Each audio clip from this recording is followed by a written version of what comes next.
Emas adalah duit sebenar.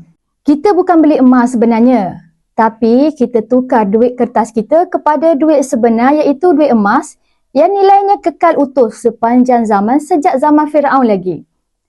Duit ringgit dibuat daripada sekeping kertas yang diberi jaminan oleh sesebuah kerajaan dan ia boleh dicetak sesuka hati. Duit ringgit tiada beza pun dengan sekeping voucher yang dikeluarkan oleh mana-mana organisasi.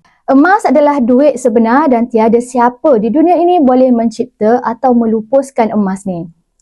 Emas adalah logam mulia yang diciptakan oleh Allah Subhanahu Wa Taala yang nilainya kekal berharga sepanjang zaman. Malah kekal bernilai dan berharga hingga ke syurga.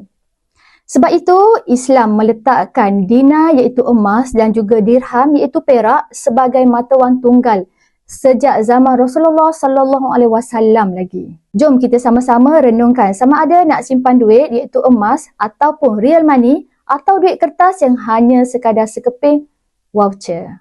Nak mulakan simpanan emas?